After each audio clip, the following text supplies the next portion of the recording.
Well, have I ever... This is probably the most embarrassing of those entrance stories. Yeah. I was down in South London once, went down to some party that was taking place in some kind of swanky bar where there was a doorman on the front and a charge. I think it was something mental, like a tenner to go in. It was crazy. It was ludicrous. I don't know what I was doing down there. And I was in the queue. We'll establish what you mean by swanky later, because that could be... And it was a posh place. Was it? And so there's a queue outside, and there was one of these doormen who thought it was like kind of Studio 54. He was like sort of, choosing people who could come in. Yeah, you two come in now. And I've been there for ages, obviously. I was on my own because I got there late. And clogs. Exactly. I've dressed up for this. And there were these two girls next to me. I'm thinking, if I'm in a queue, I've told you before, if I'm in a queue and if I'm stuck with two girls, I'm thinking, what a great opportunity, use the old merchant charm.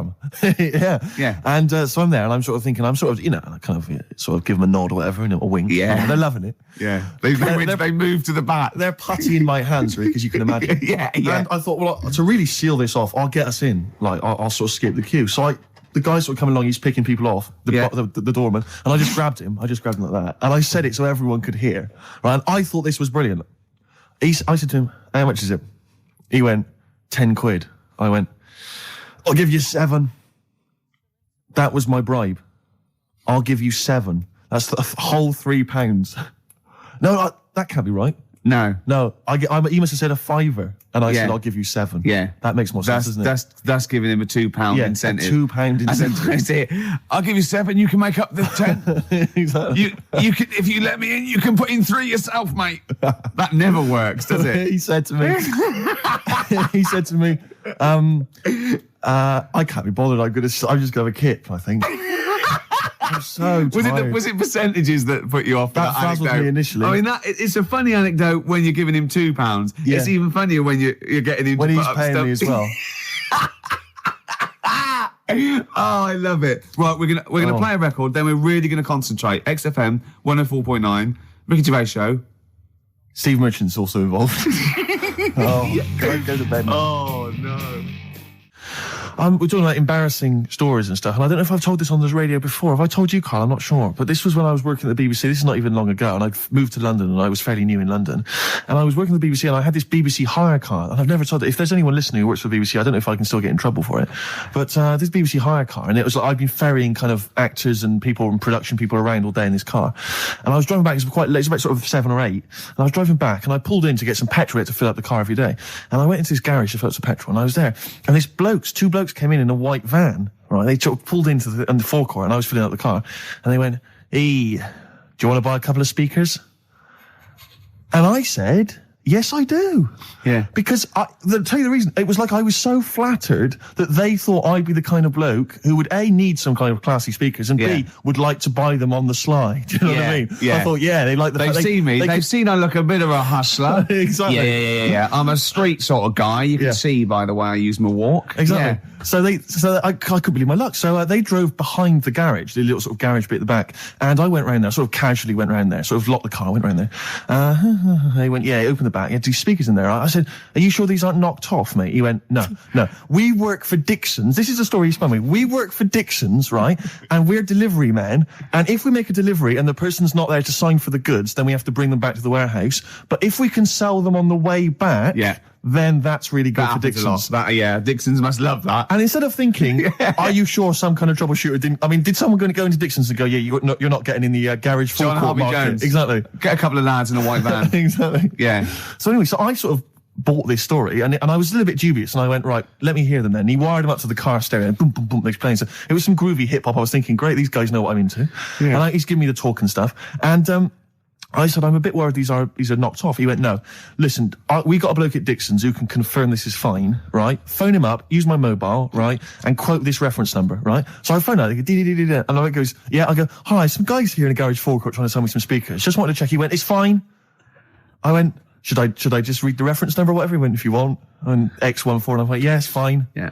Okay. You know what that was, don't you? That was actually Mr. Dixon himself. Exactly. Yeah. Exactly. So I'm thinking, well, they sound great. They're giving me for a knockdown price. I'd say they were like 400 quid. They were like 200 quid or something. It was a good bargain. I was in the market for some speakers as well. Yeah. So while they were loading them in... It's all kosher. I phoned Dixon. Exactly. I phoned Dixon. That's fine. Yeah. So while they're loading them in the back of the BBC hire car, right, I'm in there paying for the petrol, right? And the guy who's serving goes, oh, you're right. He goes, what were you doing around the back with those blokes? Right? Because obviously there's security cameras filming this whole transaction, right? And he goes, what are you doing around the back? And I went, brilliantly, there's some old mates.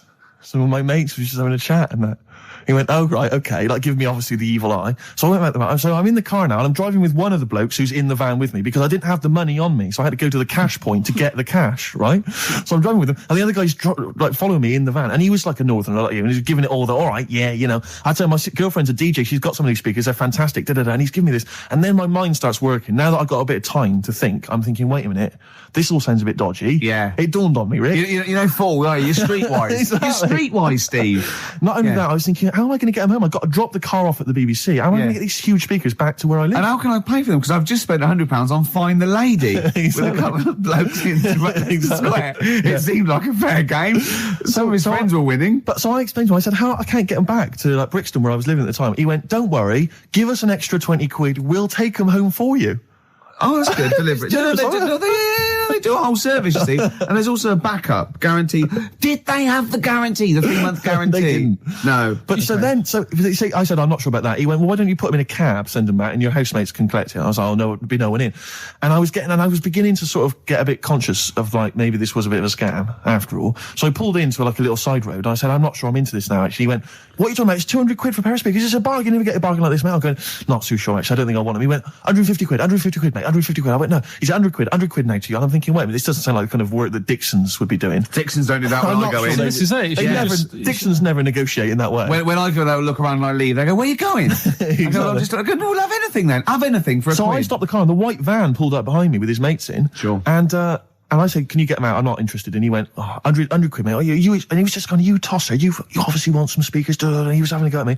So I was carrying the speakers out and putting them back in the white van. And he was just shouting at me. He was going, 70 quid. I was like, 70 quid from 200. This is ludicrous. You realise that wasn't Dixon's policy then. Exactly. They don't usually shout, you tosser, as you leave the, leave the shop and walk down Camden High Street. They're not usually shouting, you tosser. You should have took the offer of like the monthly payments they've got on at the moment. So I eventually put them in there and I sort of knocked the deal on the head and I got back in my car and they were in theirs and I just looked in the rearview mirror and they were punching the dashboard like with aggression and venom, like we let that deal slip through our fingers. And I've never been so terrified in my life. I just sat there and I was just thinking, oh my God, all I was thinking now is what if I go back to the BBC and they go, we've had a call from the police, the man at the garage, he saw you doing a dodgy deal. I love it. Yeah. Well, what you do is you put the hire car in a drain in your front garden and then go in and out of the toilet, just pouring bleach down or Ajax and then never know. Yeah. Listen, let me just tell you briefly, this is another example of how people can just exploit you and make fun of you when you're tall. Yeah. I was quite tall. I've always been like about 6'7" for quite a while now. And when I was about 16, I went to a big New Year's celebration in Bristol, where I come from. And everyone kind of congregates in this big sort of part of town, and there's sort of people dancing around, like in Trafalgar Square. And I was there, and somehow I just picked up a balloon somewhere along the line, one of those kind of helium sort of balloons, and I was holding that, sort of dancing around. And these two girls came up to me, and I was thinking, yeah, okay, you know, it's New Year's Eve, brilliant, you know, that's my kind of party. Yeah. They came up, they went, hey. Once a year. And they said, you going to be here for long? And I went, well, maybe. And they said, it's just that we've arranged to meet back at you in about an hour. I went, what do you mean? I went, well, it's just because we can see you wherever you are. Don't worry, you can move around and stuff. We'll see you with the balloon. Just arranged to meet some friends. I love that. A landmark. So pilots use that. Oh, we're just coming in. There's where we go. When we see Steve Merchant, we'll be descending to Bristol Temple Mead. What's really funny is New Year's Eve, Trafalgar Square, you got a huge column, but they use Steve as like the meeting point. Steve's got a huge column. Brilliant, Rick. Well done. Award-winning comedy from Ricky Gervais. So I went to a party and I was quite excited because I had the car, the motor, and there was a chick heading down to the party that I was like, you know, I had my eye on. And I thought, you know, now I've got a car and going to the party, it's going to be amazing, right? And various friends had said, like, can we get a lift? I thought, yeah, groovy. I'll pick up the chick as well, who's a friend of a friend. So cruising down to the party in the motor, you know, the Volvo estate, and there's nothing sexier than that. You know, slipping a little bit of Billy Joel on the stereo or whatever. Something classy. Exactly. And maybe it was Billy Ocean. I think maybe it was quite a Billy. Maybe it was Get Out of My Dreams, Get Into My Car. Ideally. Yeah. So I get to the party, and inevitably it was one of those house parties where the chick that I had my eye on, she kind of was chatting to other guys, and she wasn't really paying attention to me, and I was sort of... Trying hard to get, was she again? Same old story. Oh, they make me laugh. They know how to tease, don't they, the ladies? Who are they kidding? So I'd follow her like a dog, you know, from room to room. Yeah. And watch Quite her while... literally, sometimes he was barking. Yeah. And while, you know, just watch her while she talked to other blokes. And then, obviously because I was driving, I wasn't drinking, so I was not really enjoying myself. And then somebody said, should we go and pick up Vera? And I thought, right, okay. And they went, Steve's got a car, let's all leap in there, we'll go pick up Vera. And this girl was like up for it as well, so I thought, brilliant, you know, I'll be back in the car with her, you know, away from all these lads. Yeah. One guy she had her eye on, he came as well, I was a little bit annoyed. Yeah. But anyway, he was in the car, so I'm driving down these country lanes, just driving along, and they're directing me, they're saying, go left here, go right. And then suddenly we stop, and one of them goes, just drive into that field, this pitch black field, right? And I'm sort of, well, it is my parents' car. Just drive in the field, Steve. I'm thinking, well, I don't want to, like, not seem like I'm a hard, cool, crazy kind of guy, because the chick's in the car. So drove the car into the field. They all leapt out, started running off into the darkness, shouting, Vera, Vera, Vera, where are you? So I'm just sort of sat there in the car waiting. Wasn't Vera Lynn, was it? Because she likes to hide in fields. Bizarrely, it wasn't. Right. It was just, I was just left in the car on my own with Billy Ocean. And suddenly, at the darkness, they come back holding a Vietnamese pot-bellied pig that they had stole from a nearby farm. And they knew that the pig was called Vera, because someone knew the farmer or something. Anyway, so they got this pig, so now they're going, I'll put the pig in the back of the car, we'll take it back to the party, it'll be hilarious. I'm thinking, well, you know, I'm not sure I want a pig and all its, you know, piggy crap in the car, right, crammed in there. But they say, yeah, so obviously I'm thinking again, I don't want to look like I'm, you know, a nerd. You know, I'm terrified of that, Rick, ever happened. Yeah. So, yeah. So you go, hey, bring the pig into the car. Exactly. I'm no nerd. Exactly. Yeah, go on. So now we drive off again. I got this pig kind of squeaking in the back of the car. And, they say, stop again. Let's do some cow tipping. And they do that old thing, you know, about the fact because cows sleep standing up, don't they? So you can push a cow over and stuff. Yeah. So they're having a wild time, hilarious. So this time, now we get to a sort of dead end in the road. And, they say, well, turn around, let's go back to the party. And I'm thinking, fine. Try and do a 3-point turn in this very narrow country lane, right? Get the Volvo estate wedged horizontally across the road. Can't get it out. Just can't seem to sort it out. I don't know what. I'm panicking because there's a pig in the car, right? And, local disgruntled farmers, right? People drunk, partying, probably off their head on some kind of weed, Rick. Was it loads of blokes with, like, pitchforks and flaming torches Exactly. going, burn him. He's playing with our pig. Exactly that. And so that, do you know, I was so terrified that all I could think was they're going to have to send a helicopter to lower a magnet onto the top of the car to lift the car up and put it the right way around. You used to read a lot of comics, didn't you? Yeah. Yeah. So, do you know what I started doing? What? Crying. Did you really? Yeah. Why? Just started crying, just very slightly, started getting upset. And the other guy that the girl fancied, he had to get into the driving seat and sort it out for me by slowly edging forward So and that's backwards. the worst bit of the whole story? Yeah, edging slowly back and forwards. He just sorted it out, just slowly worked the car back round, and then we were off. You were just gently weeping. Just gently weeping in the back. The bloke had just taken the bird that you saw from a distance. Exactly. That was basically your wife in your head by then. Oh, yes. Was it? I can't We believe were it. happily married with a pig for a child. Don't joke, that could happen. I know. The pigs come, if you like. Sorry? What did you say? What did you say? What did you say? When you do what, Karl? What? What did you say? No, what did you say? Because I don't want to have to go to the radio authority again. What did you say then? Just remember. We are going out live, Karl. Yeah, remember Tom Binns, right? What did you say? What I'm saying is, why were they shouting Vera? Because pigs don't come to the name, do they? Hey?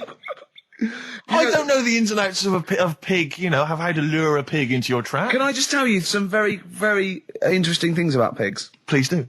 Right. One, everyone knows they have a corkscrew-shaped penis, right? A corkscrew-shaped penis. That's the tail, isn't it? Two, they can't look up. They can't put their head back and look up, right? Three, they can have a 30-minute orgasm. Rick, is it only pigs that have got a corkscrew-shaped penis? No, and landlords. Okay. Very handy. Right. But I was in the there's this woman sat next to me. She was a big fan one. She was crunching on some popcorn. Again, that's a crime. Why they're selling popcorn in cinemas? I don't understand why She the needs to noisiest. eat regularly, Why she's have the noise? Why the noisiest food in a cinema? Yeah. I don't understand why that's come about. Yeah. Really makes me angry. Yeah. She's sat there, right? Smoothies. We want smoothies without straws. Exactly. The trailer for that film AI, Artificial Intelligence, came on. Remember that? And the tagline was, David is 11 years old. He weighs 60 pounds. He's 4'6" tall. He has brown hair. His love is real, but he is not. Oh, yeah. And she just went, how old was he again? To her boyfriend. Right? Just ruined it. War film trailer comes on for some Pearl Harbor or something. She goes, yeah, I don't fancy that. Just announcing this, don't fancy that. Too many war films. So then the trailer, then the opening credit comes on for Crouching Tiger. Before that, you know that thing that comes up that says it's signed by the BBFC and it has the kind of certificate and everything, and that certificate to say what age you have to be to see it. That came up, and it said Crouching Tiger, Hidden Dragon in brackets subtitles. She went, "It's not subtitled, is it?" I thought this was the most famous foreign film for years. It won Oscars. It was a huge film. Everyone knew it was foreign. She goes, it went, and so the credits begin. It says Crouching Tiger, Hidden Dragon. She went, "Stupid name for a film." What? She just She wanted paid it. to see it. She was with her boyfriend. So then it starts, right? And obviously it's in Japanese or Mandarin or something. She's like, yeah, and they're all talking in Japanese. Japanese or Mandarin. Whatever it is. So they're speaking in this, Japanese language, Oriental language. And she's going, "Don't they sound stupid? Ho, ching, chong, chong, chong, chong, chong. Don't they sound stupid?" She was going, and then the subtitles come up, and it's quite a weird kind of strange language they're talking. And she was going, "Can't make the subtitles out either. It's both gobbledygook." Just wittering on every step of the film. I totally agree with you. But what I like in your telling of it, I know you're getting quite emotional. I'm genuinely livid. But she went Mandarin or Japanese, some Oriental language. And Well, I don't know what it was. It's a strange language. It's a strange language. Well, anyway, oh dear. So then I moved. I climbed over several seats, made a big huff of, make a big show of moving. Yeah. Sat next to a guy on the phone, just chatting on the phone. Oh, I'd have gone mental at that. So now I hate that film. I didn't enjoy it. I don't like seeing it. I don't want to even think of it. It's subtitles, isn't it? Well, rubbish. That's why I get videos. Yeah, I should have thought that through, Karl. You're absolutely right. Lamb chop? Yeah, let's play Lamb Chop. This is brilliant. This is from this CD that came out recently with Uncut magazine. Occasionally they put out some quite interesting free CDs. And this was one that had various covers of Rolling Stones songs. And a lot of them were, quite shoddy. But this was a brilliant, specially done, I think, for the CD. It's Lamb Chop doing a version of quite an obscure Rolling Stones song called Backstreet Girl. It's just beautiful. Let's hear it. Steve, you got any other toilet-related anecdotes? Rick, my life is just full of toilet trauma. Yeah. And Karl, you may not realise this, but a while back I used to host, this is bizarre, I used to host a radio show on the BBC World Service, right? Now, if you want someone who's the voice of integrity, the voice of intelligence, the voice of a nation, you're going to come to me. That's obvious. And I was broadcasting, so now they've got listeners of something like 50, 60 million people around the world. It's mental, the listenership of the World Service. And I used to host this show with someone else. It's a big place, Steve. The World? Yeah. You're absolutely right. And anyway, so I had to be into Bush House where they broadcast from 10 o'clock every Friday morning to broadcast around the world to 50 million people, right? And one week, I went to the toilet in my house, right? Everyone had left. I got there a bit late. I got up a bit late. Already against me. The clock was already against me. Had to be there at 10 o'clock, broadcast around the world. And we got 2 toilets in our house, downstairs one, right? And the door had already been a bit dodgy. It was one of those doors where you had to give it a bit of a kick as you went in. It was getting a bit tight. I don't know what the wood was expanding or something. I'm in there.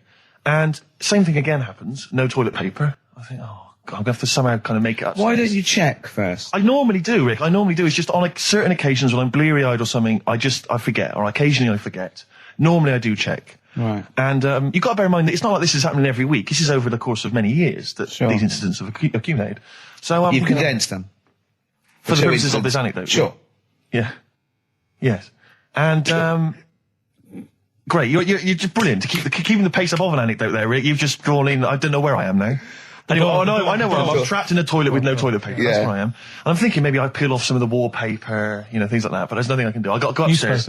Well, exactly. But I'm going to have to go upstairs and find toilet paper. Was there any? There wasn't. There wasn't. Oh. I'm going to have to go upstairs and maybe find a notepad or something like that. Oh. And so I try the door. Right, the door's wedged. I'm pulling on the door and I can't get the door open. It's just like it won't come open. And it's already, and I knew it was going to come to this at some point. Like, this is like, the clock's ticking. I'm trying to pull the door open, trousers around my ankles again.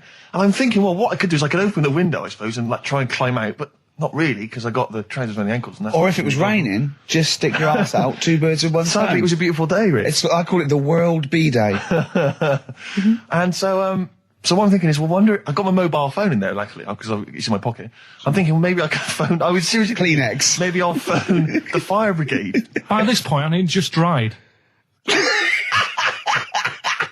No, it hadn't. It was. Hold on. Was that little puppy not around? Because sometimes you can call that. It's got a little bit wrapped round it. Listen. Or just use the puppy itself. There's 50 million people around the world going to need to hear my voice in 30 minutes. Exactly. And where's Steve? He's not locked in a toilet again, is he? Exactly. Oh, no. So I'm thinking about phoning the fire brigade, and I'm thinking, like, if I do that, it's going to be the first call that goes straight on the speakerphone. Yeah. For like the entire fire brigade service everywhere. With a butch hero carrying you down over his shoulders with your trousers around your ankles. Exactly. Can I just not pull it up? No. You've got to be taught a lesson. Yeah. But I imagine the idea of phoning up and going, hello there, I'm trapped in a room in my house. Oh yeah, which one is it? Oh, I don't need to know. It's quite small. Is it? Yeah. It's not the toilet, is it? Because we don't want to come and rescue someone who's trapped in the toilet. Which service do you require? Paper? So I think I can't find the fire brigade, the clock's ticking. So then I think one of my housemates is still in the house, but still asleep. So I phone the house number. Right, phone rings and rings and rings for ages. And eventually he answers the phone, right? Gets out of bed, answers the phone, yeah. Hi, it's Steve. All right, what's wrong? What are you doing? What are you doing? Yeah. All right, yeah. I didn't wait, don't know. What are you doing? Just in the toilet. Downstairs in the toilet. Oh, yeah, what are you doing? Well, I've finished what I'm... Have you got any toilet paper? Any bog roll? Yeah. So he had to, kind of scrape together a few bits of paper, and sort of tinfoil or whatever he could find in the house. A cactus. Come down no. Pass it underneath the door, right? And then I said, can you move away from the door because I don't want you to hear me as I'm, wiping the...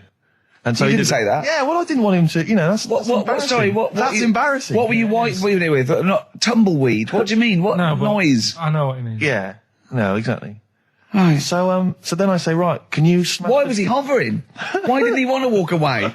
Will you keep your... What was it? Outside with a glass to his ear? Yeah. Thankfully, there was a window in the door, but it was frosted glass. You could just see my semi-naked body moving around.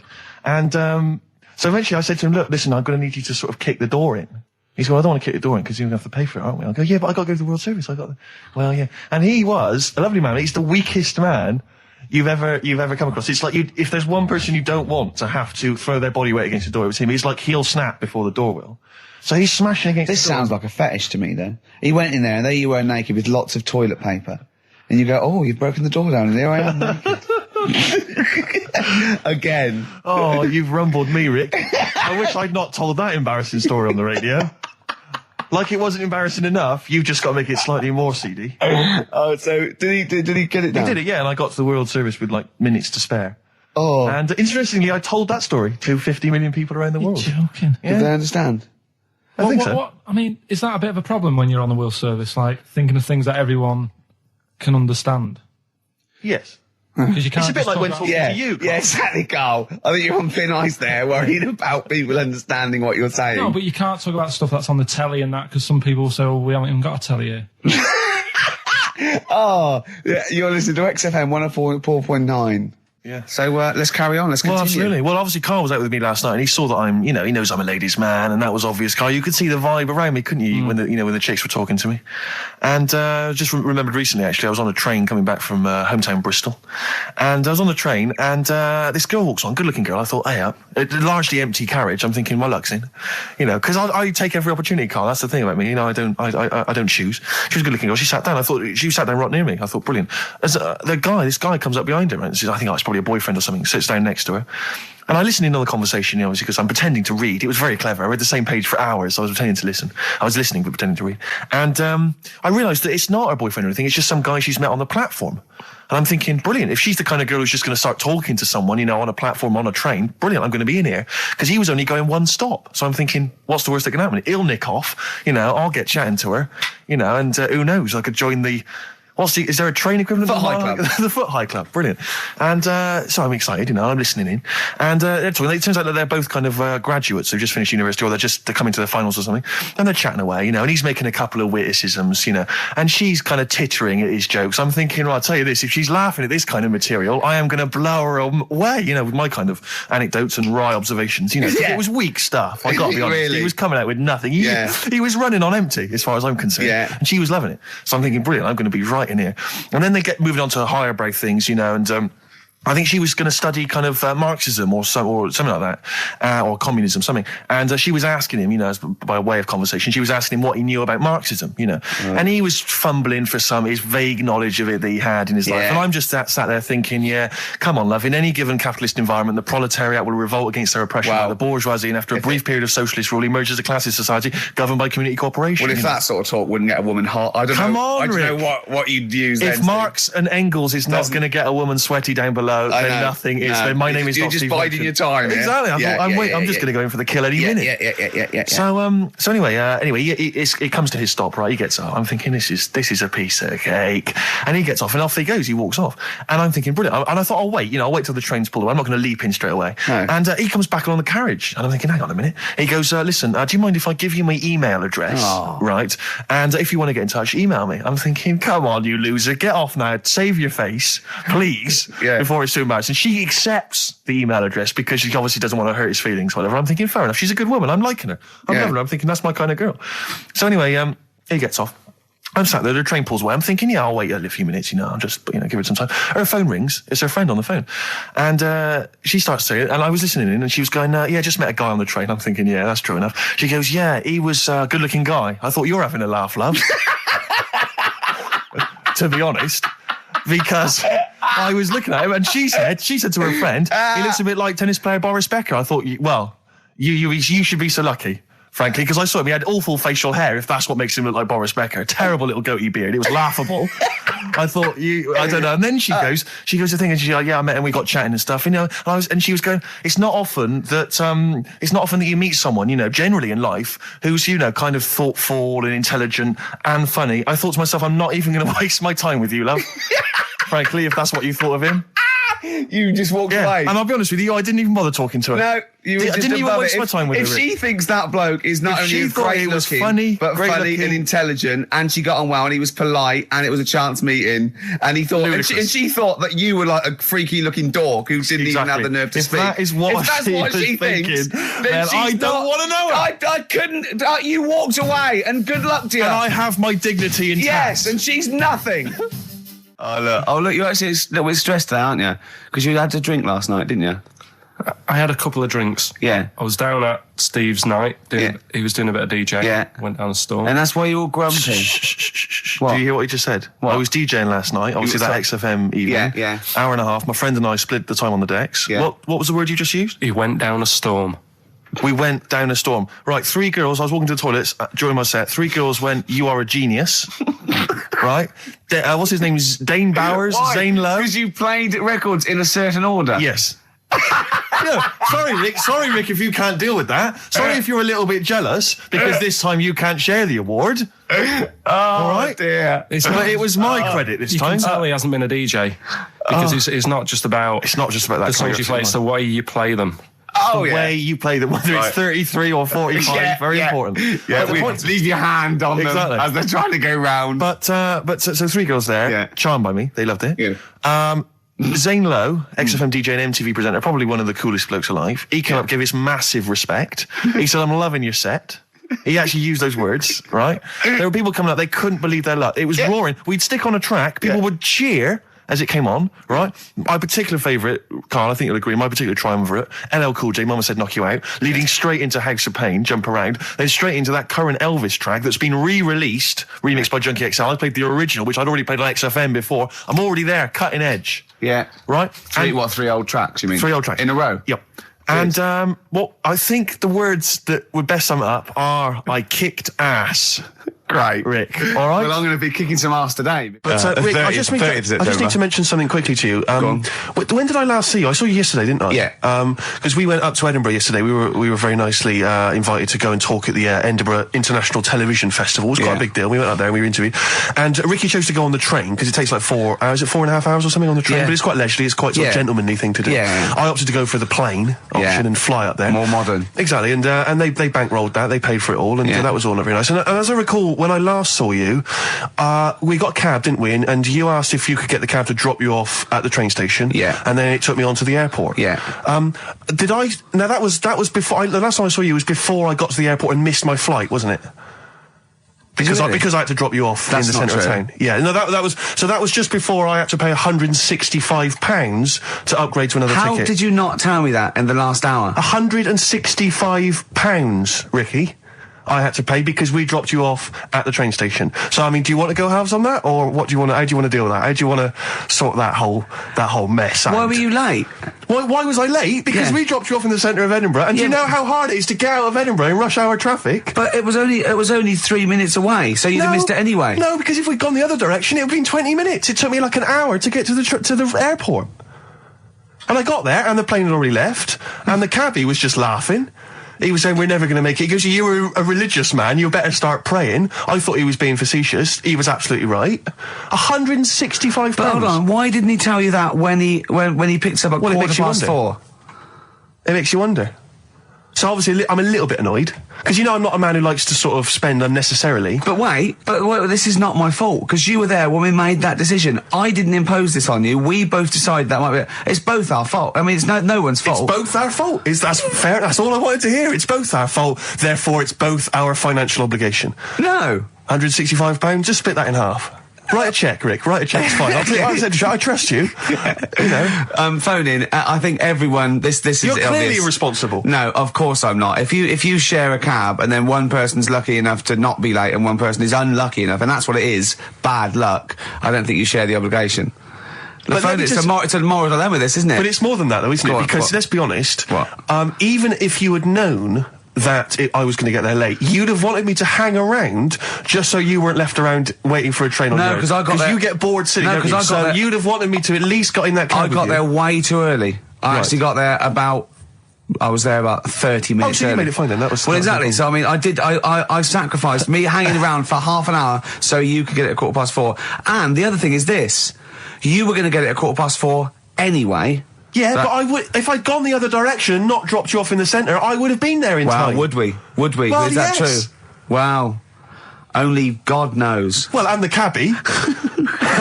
What I mentioned it to. So, I'll tell you what will cheer you up. I'll tell you what's better than 80 quid. I'll tell you what's better than, shall I? Go on. Music. What, are you paying the whole 165? Listen. Yeah. What about, are you a fan of any of the great English operas? Like, the Pirates of Penzance? Yeah. Gilbert and Sullivan. To me, Gilbert and Sullivan were like probably their day equivalent of like Richard Stilgoe getting together with Tony Slattery. And then 100 years later people go, it's brilliant. It is like, they might as well, I don't know, make any episode of Whose Line Is It Anyway? Right, yeah. Into an opera, and in 200 years' time we're going, that's genius. Yeah. Listen to this one, look, this is Party Quirks. Yeah, Amdram Society staging World Step. Because I was in the Pirates of Penzance once in an amateur production. You used to like Whose Line Is It Anyway? I did, that was... Although I did watch sins. it when it first came on Channel 4 about 15, 20 years ago. But we did the Pirates of Penzance when I was in an amateur dramatic society in Bristol, the Bristol Operatic Society, Light Operatic Society. I don't know why I was involved, because I can't sing. My audition, I thought, this is how desperate they were for blokes. I swear to God, right, I can't sing, you know. Well, you? Yeah, all right, calm down. And I went in and they said, so what are you going to sing? I went, well, I want to surprise you. They said, do you want a piano accompaniment? I said, no, I don't think so. I went to the back, I swear to God, I went to the back of the room and I just sang, Thumbelina, Thumbelina, tiny little thing. Thumbelina dance, Thumbelina sing. Thumbelina, what's the difference if you're very small? 'Cause when your heart is full of love, you're 6 feet tall. I just did that. And they just looked at me like I was the weirdest freak they'd ever had. Immediately put me in the chorus, because that was how desperate they were for blokes. We rehearsed it. I couldn't remember the lyrics. Thank God you were doing Thumbelina. Yeah. Oh, but I couldn't remember the lyrics. What was it for? Was it Gilbert and Sullivan? It was the Pirates of Penzance. There weren't enough blokes, right? So that we had to double up. So some of the pirates had to double up as the policemen who were chasing the pirates. A little bit problematic in the scene when the policemen and the pirates have a fight. That was a little bit tricky. And the worst thing, so there's this sequence where, like, the daughters of the Major General all kind of like, oh, beautiful, something like, oh, beautiful little girls are we, la la la la la la la. And the women they must have all been over 40.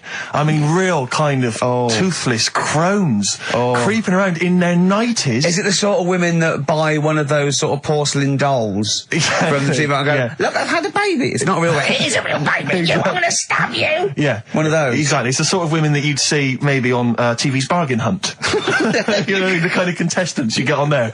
Those are women who sort of, they're in Amdram and they think they've clung on to their looks, but they have never made it in the guy who was playing there's a guy who's supposed to be an 18-year-old prince, an 18-year-old pirate, the Pirate King. He must have been 40 years a day. He also directed the show, though, so he got to prance around in these thigh-high boots. Ludicrous. It was so embarrassing. It was shameful, really. I'd love to go to Amdram. Amdram is a whole other world. It's such an incredible place, because there's so much backbiting and envy and...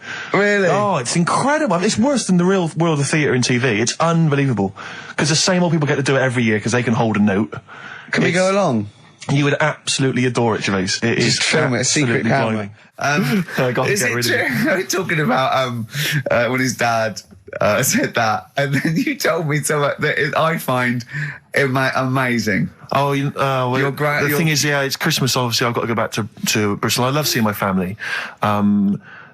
Well, yeah, I do. But it means I'd see my grandparents, who were, brilliant people. I mean, lovely people, but mental. I mean, utterly mental.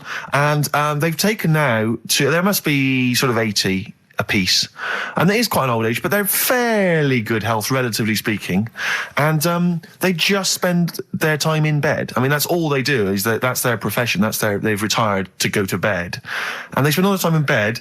I tell you what they're like. They're like that old guy. They're like all that old family in Charlie and the Chocolate Factory. Oh, yeah. Remember, none of them had got up for like 25 years. Yeah. And you said that they go to bed and they go to sleep, but then when they wake up, what they do is put an extra pillow so they're slightly more upright, and that's them in the day in bed. That's the daytime thing. But they get up and cook and stuff. What they do is they've got about 6 teeth between them. I mean, my grandmother needs false teeth, but refuses to go and have the old ones extracted and the false teeth fitted. So she's working with about 3 or 4 teeth. Oh. My grandfather had false teeth given to him during the war. Wooden ones? Well, it was plastic teeth on a wooden pallet, right, that sits at the top of the mouth. He's still got the wooden pallet, but most of the teeth have come off. So there's about 4 teeth left, 4 false teeth. He's got a set of false teeth that make him look like he needs false teeth. I mean, that's pretty bizarre. So the problem is that they have to get up. They get up about 7 in the morning to put on, say, some beef or lamb, whichever they're going to cook. They put it on at 6 in the morning, 7 in the morning, so that by the time they eat it at 6 at night, they can use the phrase, this is what a good meal is for my grandparents, if they can use the phrase, oh, that's lovely, you could suck it away.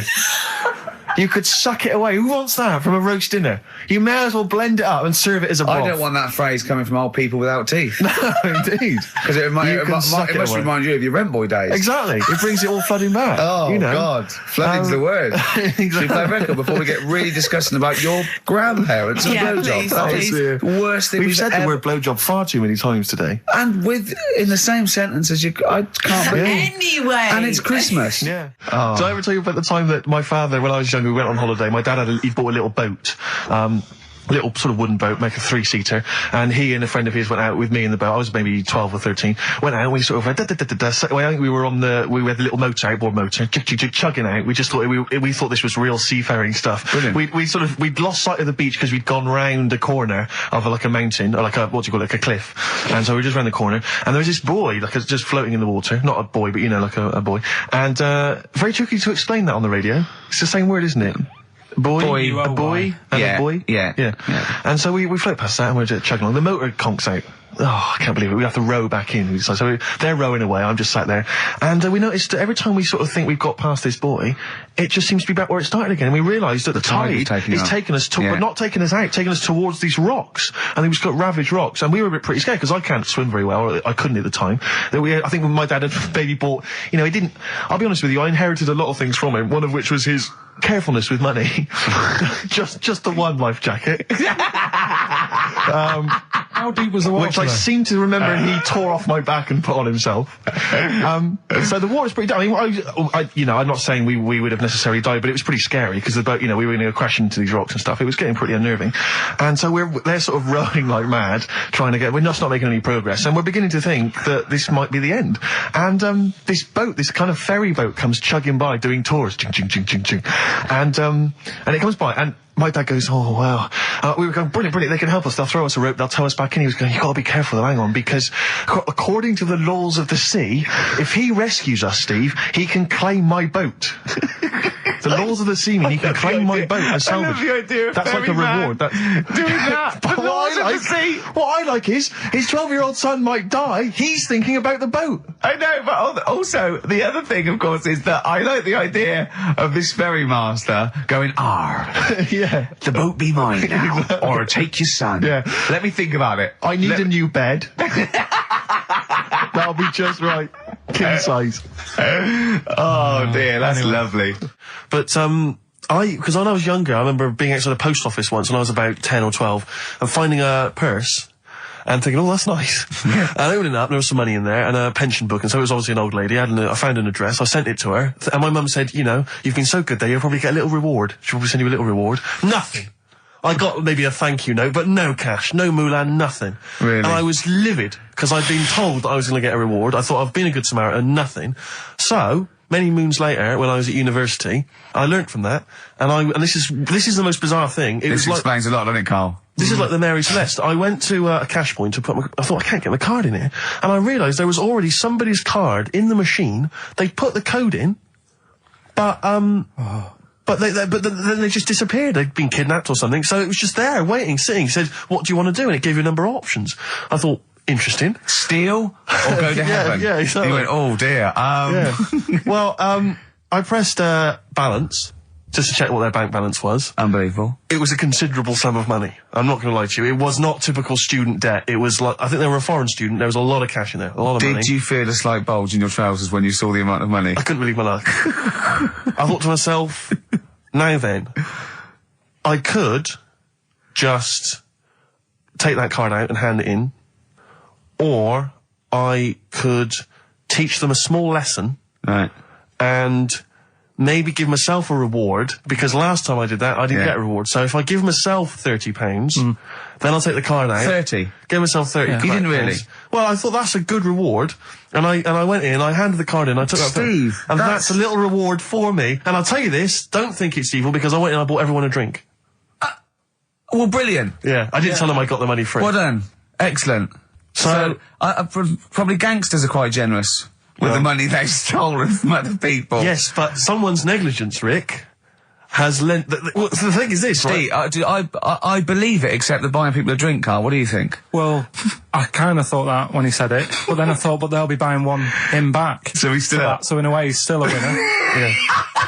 Everyone's a winner in that situation, including the student, because frankly, if there had been a less scrupulous person who found it, they'd have probably helped themselves to a considerable sum. I cannot believe he did that. There was thousands and thousands of pounds in there. What if Beadle had jumped out and slapped you with his little claw and said, we've been filming this merchant? Well, so what? How old were you then? I don't know, 19, 20. Would you do it again, or was it just to get the world back for the old lady's purse? Possibly do it again, yeah. You're joking! Well, you've got to think of it this way. You've got to think of it as there was a lot of money in there, and someone less scrupulous than me would have taken a fortune. They'd have cleaned them out. Whereas I just took a small reward, which I thought was more than enough for someone's negligence. And I've returned the card. They've got the card back. Everything's fine. Think of someone else. I could have gone on a spending spree. I could have been buying stuff, all sorts. Yeah, but it wasn't yours at all. Yes, but they probably would have given me a reward. And because, you know, sometimes people forget or, you know, they don't give you a reward, I thought I should You had to go at your dad for nicking a loaf of bread out of a phone box. Yeah, but that's because it's for old people, geriatrics and stuff. How do you know how old was your people who you were robbing from? It was on a student campus. Well. Wow. I think it was I thought it was excellent behaviour. I thought it was that's good, honourable behaviour. That's showing another side to him, hasn't it? What would you have done, Karl, in that situation? And tell the truth. I might have helped myself a little bit. There you are. I don't know what this is helping yourself a bit. Like you say, just sort of, you know, send them back and sort of say, you know... If you find a £1 coin in the street and you can be bothered to bend over for it, then have it. But someone's cash point card or personal belongings... I'd let them know, though. Did you send it to them and say, I've service charge included. I've took that out already. No, I handed it in to the... Let them know? What do you mean you'd let them know? I'd say, you know, you're lucky here. Right, I just took, I'd probably said 20, actually. Okay. Because that's just like one note. Sorry, right, okay. You are winding me up. No, I'm not. I mean, not for once. I mean, I know what Steve's like. He is tight, right? He is. And you know that, don't you, Steve? Financially, you mean? Well, no, I mean, just the way you are. You're very sort of, you know, you're not wasteful with your money. I'm careful. No, I'm not wasteful. Absolutely right. No, but to the extreme. Not towards the extreme. Not towards the extreme. No. Look after the pennies, the pounds will take care of themselves. Alright? Simple to remember, good advice. Yeah, alright? But the thing is, right, I know that I take the mickey out of you for, like, you know, the way you look and stuff. Sure. Right? Well, I'm right back at you. But the thing is, you can't help that. Absolutely. But I'll tell you something that women don't like. Sure. And it's fellas who are tight with the money. Sure. I'm not frugal with money with ladies. I'm frugal with money with you. Well, I've got no reason to splash money out on you. I've never seen you splash money out. Well, you've never been out with me. Steve, have you ever splashed out on a lady? No, but I hope to one day. The right lady. Play a record.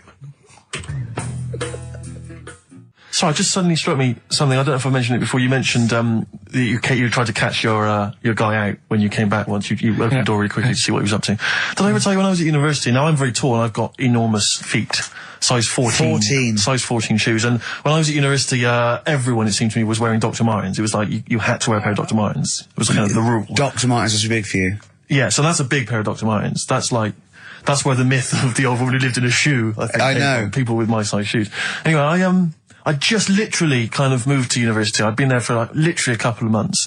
And obviously in that first period, you're quite keen to kind of, reinvent yourself, strike yourself, try and give an impression of perhaps being quite sophisticated, worldly, cool, all those things that, you've left behind all your childhood friends. So you're trying to, develop something. But you didn't new. bother, you didn't? What, sorry? You didn't bother? No, I was working hard on it and I was kind of, I was doing alright, and I had a tie-dye shirt, I was looking good. And, so I was trying, working hard to try and seem kind of cool and not freakish. And I came back from studies once, and I came in, and there was a little old cleaning lady that kind of would always come in every day and clean up our halls of residence. And I came back, and my door of my room was open, and there was like a little huddle of people just peering in, right? And I thought, this is odd, that my door's open and I'm not in there, and there's people staring in the door. And I looked in, and the little cleaning lady had my Dr. Martens on and was clomping around. Making them all laugh. Making them all laugh, doing an impression of me. That's amazing. Imagine that. Imagine the psychological scars that has. I don't know that she's more popular than you. Yeah, exactly. And they go, come on, Maud, let's go to the JCR. Exactly. And they carry her down. They go, drink. And she goes to, Steve, you better have that spotless by the time I come back. You go, all right, I will. All right. But what I like is the fact that I'm sure that's not part of the cleaner's code. The cleaner's code is you don't have the keys to everyone's room so you can go through their belongings and play practical jokes. I mean, surely it's a kind of, there's a trust. She must have looked like a wall bracket with I went bowling with him once the first time, and we went bowling at this place. Where was it? I mean, Finsbury Park. And I'd never been before. And he goes, you got to wear special shoes. I went, all right. He went, so and so. He goes, have you got size 14? And she went, yeah, I've got one pair. And she put them on the table, and they look like crusty. Honestly, honestly, it looked like it was. I just started laughing because they're so long and thin anyway, and they're multicoloured, aren't they? They're two colours, and it looked like Krusty the Clown's feet. And then this teacher just went, all right, 14. That is big, isn't it? It's a huge size shoe. You're right. Yeah, and it was just the one cleaner in them. Just the one, sadly. She did have loads of kids eventually and brought them up in there. I wanted to buy a laptop computer, and everyone said, go up Tottenham Court Road, and I was reading like magazines and stuff. They were saying haggle. Make sure you haggle. Make sure you're planning to haggle, get the best deal you can. And I found a shop which was selling the computer I wanted, and I went in there, and I had this whole plan in my mind of what was going to happen. He was going to say, like, it's worth this. I'm going to go, well, look, I can get it cheaper here. I want to buy it from you. I'm going to haggle. And off I went. So I went in the shop, and I said, yeah, looking for this, interested in this Toshiba. How much is it? He went, oh, it's 1,500 quid. I went, sure. Okay. I said, I'll give you 1,300. He went, it's 1,500. And I said, sure, but I'm willing to give you 1,300. He went, 1,500. And I was done already because he hadn't even begun to haggle. And I was assuming he'd at least go 1,400 and we could start, but nothing. So now I was screwed. My whole plan went out the window. Yeah. What did you just leave? No, I said to him, the thing is I can get this computer cheaper down the road, but, I like what you're providing here. I like your service. I've had good stuff about you. It was amazing. I said, I've heard good stuff about you. And he went, I said, seriously, I can walk down the street, I can buy it there for cheap for like 1,400. And he went, well, see you later then. And I was like, right. So I walked out the place. I said, well, I'm going to have to leave then. And I walked out the place, and of course I wanted to get it from there because it was still the cheapest, so I had to walk back in again. I went, yeah. I've just had some second thoughts. Listen, I'll tell you what, I'll pay the 1,500. Can I get a free carry case? He went, the carry case is free anyway. I said, I'll take it. The carry case is free I got nothing. No, but how much would you charge for that if it was on sale? Carry case a tenner. Well, let's just say it is a tenner. Give it to me for free. And he went, no, it's a tenner. And he went, well, you said it was free a minute. Yeah. It's just pathetic. That is lovely. It's having to walk out making a big statement and then come back in again. Oh. Placebo, the bitter end on XFM 104.9. I'm Ricky Gervais. With me is both Stephen Merchant and Karl, the K-Man, Pilkington. Oh. So you've already got that. That's safe. It's only 4 minutes past. You've had Placebo and you've got us three. So you're definitely going home with that. Yeah, whatever that's happens. safe. That's on its way to the hospice. Exactly. You've banked that. Yeah. Now, do you want to gamble all that to go on and listen for another 2 hours? Well, you could walk away now and you're up. Yeah, you're up. You're already up. Right, that's brilliant. You have not wasted any time. Do you want to gamble that against another 2 hours? It might be shoddy, it might go downhill, but it might get even better, Karl. What do you say they do? Listen for another 2 hours? Yeah. See, we shouldn't have done that. We shouldn't have asked Karl, because a lot of them now are already taking what they've got. And what they've got is great, Rick. What they've got is lovely. Yeah. They're loving that. They're going to enjoy that. We have got monkey news. We've got cheap as chimps. That's not the same thing. How many radio stations have got two ape-related simian features? Rick, can I point out now, a lot of people are making that mistake. A lot of people are thinking that monkey news is exactly the same as cheap as chimps. It's not. Let's keep that clear. It's not. It's in the same ballpark, but it's not the same. There are apes. They're involved. They're involved. Yeah. We've also got some great music. Yeah. We've got an amusing sketch about a fly. Is that important? Oh, and Mystique are dropping in. Let's hope the Mystique ladies are coming in. Singing their I want to kick off with a song that is, you've got like half a dozen posing songs that when you're sort of like between 14 and 18, they were the ones you'd put on to get ready to go out or just pose around or be that pop star or think you're on stage or whatever or in the video. Yeah. And embarrassingly, I dug this out and I remembered I used to post this like a mother when I was about 14, right? This is Street Life by Roxy Music. You used to do... Mine was Oops Upside Your Head. Yeah. It was just me on the floor in my bedroom. One day I thought there'll be other people in this imaginary boat. yeah. Elbows going everywhere, knocking over vases. Yeah. But then I remember later it was Black Lace's Superman, which is something similar. Do you remember that? That was brilliant. Wow. Spray, ski, da-ding, da-ding. If you've out there in Radioland got any funny jokes, then call in. Email them in, because we need some. Street Life, Roxy Music off the Stranded album. That's what I used to jump around to. What would you have been wearing while you were listening to that? Well, probably Brutus Gold jeans. Classy.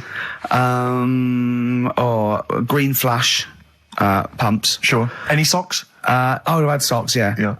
I'd have probably been wearing the shirt my mum got me from Tesco's, which was again a Brutus shirt, and it had women in bikinis eating bananas on a chaise longue. Of course it did. Lots of small ones, or just one big one? Lots of little small ones. Yeah, so so that was that. A trilby? I didn't wear a trilby. Did you have a toy with a trilby? I remember when I went on holiday about that time, and I was about 14. My older brother had this leather jacket, and I was on the beach.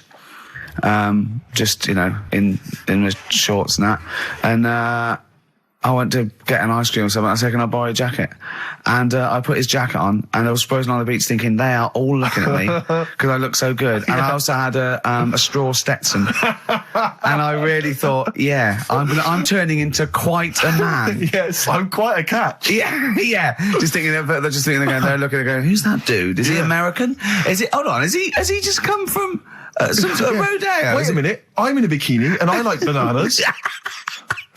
I could be the woman for him. Oh dear. What was that? Didn't you have a t-shirt or jacket or something you wore to university that was pretty classy? Didn't it have like some foul language on it or something? What was that? I'd when I was this was when I was 18, right? The Christmas or the birthday before I went to university, got two sweatshirts, one black, one red, had bullshit on them. Just on the about. Right. And the red one, all my clothes, the first wash, everything was pink. All my white shirts and my white socks, of course, because I just put it in, I didn't know. Yeah. So I was a man at university with all pink clothes except for a rather nice red sweatshirt with bullshit on it.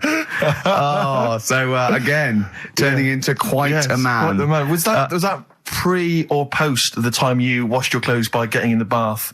And that was pre. That was the second year when I was had to go and digs at our Halls residence. So I had a bath, and you had to sort of like pay for a bath, So I thought 2 birds with 1 stone. I got in the bath with all my white shirts because I was going through sort of wearing a white shirt and tie, that sort of David Sylvian sort of frying for everything, and Daz. and I just wriggled around in it. Oh, God. I washed myself. It's quite a good exfoliant.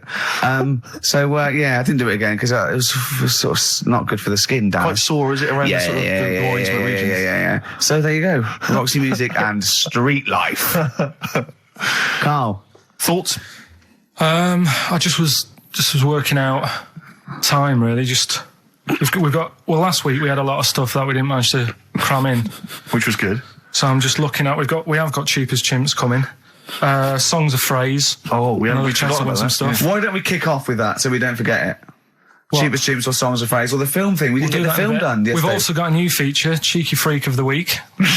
Yeah. Incidentally, I should just point out now that someone has, Ashley Phillips has emailed in, because obviously with Songs of Phrase, what Karl does, for those who have not heard it, he takes a phrase that you might hear commonly on the show, and then he uses various songs. There's this hairy Chinese kid. You never seen an old bloke eating a Mars bar. And, as I say, he uses different chunks of songs and he makes up that phrase. And so he has made some suggestions here, Karl, because he thinks that the more common Karl, you're an idiot, fool, etc., perhaps a little overheard, he'd like to maybe hear Karl, pause, I don't know where to start, which is a common one from Ricky. Karl, which bit of that do you actually think is true?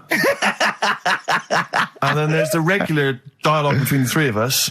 Karl, well, you know, it could happen. Me, sure. Ricky, no, Karl, it could never happen. Not now, not ever. You're an idiot, play a record. So maybe some of those you could use next time. Well, will we get it going then for today? Yeah. This week we're. Do you remember the story about my auntie having wind for 5 minutes? Yeah. Your auntie, was it your auntie Nora? Auntie Nora. She was on a lot of medication and stuff. Sure. And I think that's a side effect comes with it. So she had wind for 5 minutes. So I thought we'd dig that one out. Okay. Classic line. Me auntie had wind for 5 minutes. Okay. So I've got loads of songs here. How many is that? Me auntie had wind for 5 minutes. 7 tracks. Oh, that's tricky. Why do you learn? Okay, so you need to identify, if you can be bothered, the artists. Yeah, that's what we're after, isn't it? All right. Okay. Let's go. Wind.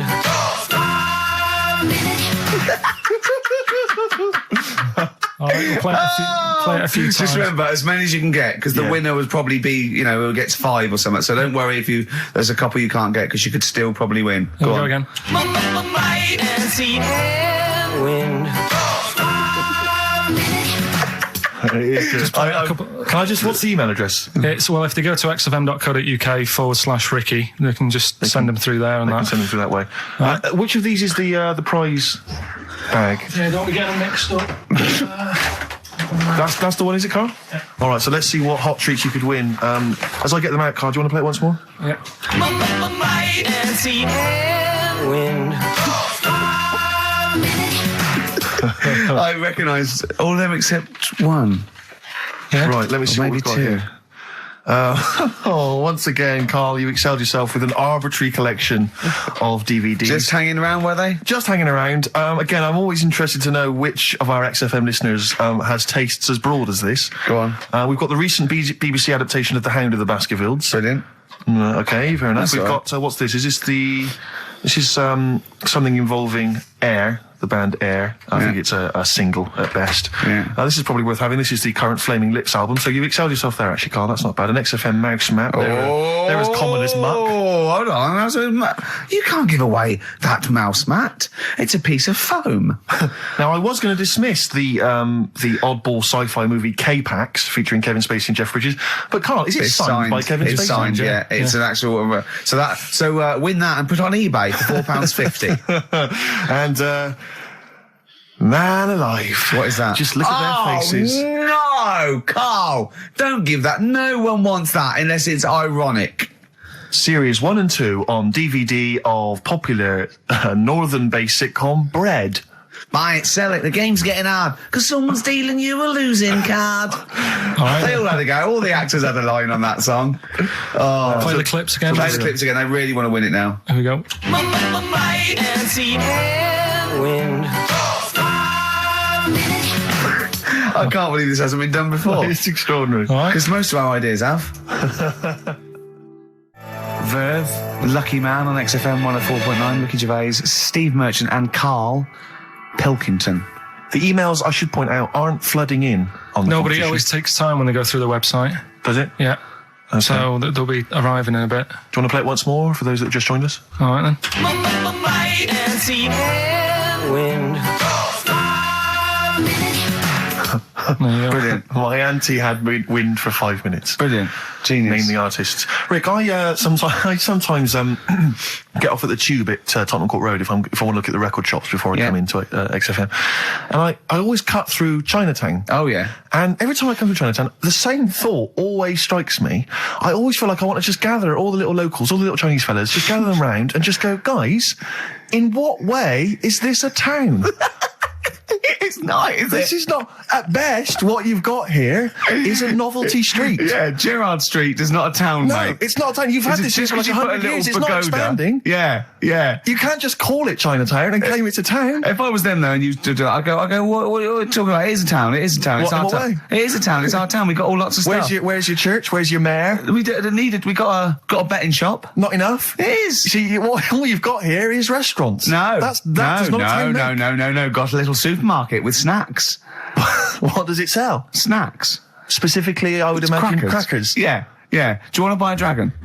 Do you want to buy an ornamental dragon? If I wanted to buy one, this is where I would. Do you want to buy a gold dragon? Is it made of gold? No, it's made of plastic, Plastic. but it's sprayed gold. Do you want to buy that? It's not a town. It is a It's town. not a town. Yeah. And it annoys me because when I first came to London, I genuinely thought Chinatown was going to be this amazing, what they've got there is You'd hear a gong and every time we went in there, and there'd be rickshaws and people walking on those little sort of wooden shoes. You know those ones? They're brilliant. They are just clomping around in them, but nothing. It's nothing. It's just. Yeah, exactly. Yeah. It just reminds me of, have you ever been to any of those sort of museums? You tend to have them up north where they've got you sort of sit in a little cart and it sort of rides you through kind of, I don't know, it might be, Newcastle, the Victorian era. Yeah. Can I have half a pound of those sweets, please? Exactly. Of course you can. If there were some animatronic men, it would just be an exhibit. Yeah. Although Their concession to be 100 years ago is that there's some scales in the shop and there's a horse outside. Yeah. That's it. That's it. Exactly. Yeah. The traditional sounds and smells of old England. And the voice of going, of course, there was no television. Exactly. Amazing. Yeah. Amazing. Brilliant. Yeah. Welcome to Chinatown. Ding, ding, ding, ding, ding, ding. So it's not, it's a good point. Is that a piece of traditional music? Ding, ding, ding, ding, ding. Yeah. Is that some traditional Chinese music, or is that music that someone in this country wrote, thinking it sounded like Chinese music? I think it was the Vapors, wasn't it? Oh, is that what it is? That? Because it sounds so, that's the music, isn't it? But are you sure they didn't take that from some other source? it's that pentatonic scale, isn't it? What is it called? It's the black notes on the piano. Right, that's the one I can play along with EastEnders. Yeah. Do you know what I don't get with it? Go on. Chinatown. Yeah, Chinatown, because I always walk through it on the way to work. A couple of things annoy me. First of all, I think it's bad business, just because if you've got a Chinese restaurant, put it somewhere where there isn't any others. It's a good point. Yeah, but it's also a community. They're not just a theme park for other people. I remember going out one night with Suzanne, some friends, and you got there and there's so much choice. It's that dilemma of, forget it. Well, I'm not moving really. somewhere Specifically, else. do you fancy Chinese? Well, no, but why don't you go to the one with the dead ducks hanging in the window? That's my That's the favourite. other thing as well. It's like, normally you put your good stuff in the window. If that's what's in the window. Yeah. Right? Yeah. And the other thing that annoys me, walking through it today, there's always lard on the floor. What, in the street? In the street. It is, honestly. I'm scared I'm going to slip over. It's because all the restaurants and that. But why is it? That's another point. Well, it's not oozing out of the restaurants. No, but why is it? Why is I it? don't know what they do. Careful. Listen, no, but why is That's why they used to wear those little wooden shoes. it? No, okay, we've got... No, but the thing is as well, they try and wash it with water, which doesn't work with lard, and it's like oil. Famously, yeah. Do you know what I mean? Even I know that. Yeah, you got to scrub it. So, You think sorted that out. Yeah. You think they'd know, wouldn't you? Yeah. All right. Anyway, thanks for your thoughts on Chinatown, Karl. Right, I'm going to play this thing again, because it is a bit slow today, the email. Oh, because it's too hard. It's not too hard. There's just clips of songs. What are the artists? Email in. Wind. XFM.co.uk. He's getting annoyed because he put the work in and no one's... He's getting annoyed! Oh. Remember, I think Kevin Spacey and the signed K-Pax DVD is probably the only incentive to try and have a go at that one. To just think you could win by getting one of them. Exactly. Coming in now. They're coming in now, okay. This is electronic. Electronic, getting away with it. Definitely. Do you reckon we'll get away with it? You see, you've worried me now. Yeah, I don't know. He's worried me. My apologies if you're offended at all by my reference to those little wooden shoes. Well, that's not going to help, Rick. That Chinese women used to wear. I don't know if they still wear them. We've only had one complaint, haven't we? We got from the Sony's that one about talking about the swan's penis, but. You know, things about complaints is that people complain all the time. It's whether it's upheld because it goes to an authority, and then they have to go, oh yeah, look, that was in poor taste or pre-watershed or some of the things you've said on TV though, you must have been stung. I've only had one upheld, one serious slap on the wrist for something I said. But what was he say? Can you repeat it? Well, I can. I was talking about, and it was a true story. I was talking about this little old man. His daughter was taken him to home because he used to fry up bacon and rub it round to get the dog to lick them. Right. And you got a complaint? Yeah. And that was it. That's why you got a complaint. Yeah. Yeah. What's up with that? Well, he said it on Songs of Praise. They said it was in poor taste, I suppose. What other complaints? The biggest complaint ever on TV, the most complaints ever for anything on TV, was the showing of The Last Temptation of Christ. Yeah. Do you know the second? Yeah, the second was I think Anne Robinson putting the Welsh into room 101. What? Because she didn't like him and that? Yeah, she just said, well, they're going in the, She said it slightly more eloquently than that. Yes, yeah. I can the people or the place? I don't know. I think it was the place and therefore the people. Yeah. What do you mean, yeah? No, well, my mum and dad have sort of moved from Manchester. They reside now in Wales. Oh, yeah. And it is... Look at his face, turning his nose up. No, but it is pretty depressing. Do you know what I mean? It's just one of them places that... it's like you go back in time and that when you go there. I mean, maybe the major cities there, maybe Cardiff is all right. What, even coming from Manchester, it's like going back in time? It's like one of them places, it feels like every day is Sunday.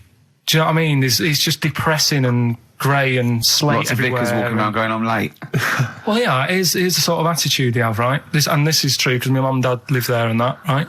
And they love it, it's all right, it's an healthy place to go when you get older and that. But this is why they don't move on in Wales. Well, I'd just like to make another sorry to any Welsh people listening. We're not saying you don't move on. Karl is. No, but... Sorry about the little Chinese shoes again. The thing is, it's good that, in a way, that they do that, and they don't want to be, like, rushing about everywhere, because the way London isn't that great either, is it? Because it's totally opposite here, right? Yeah. So I'm not having a go. It is a bit dull. I think even people who live there will agree with me, right?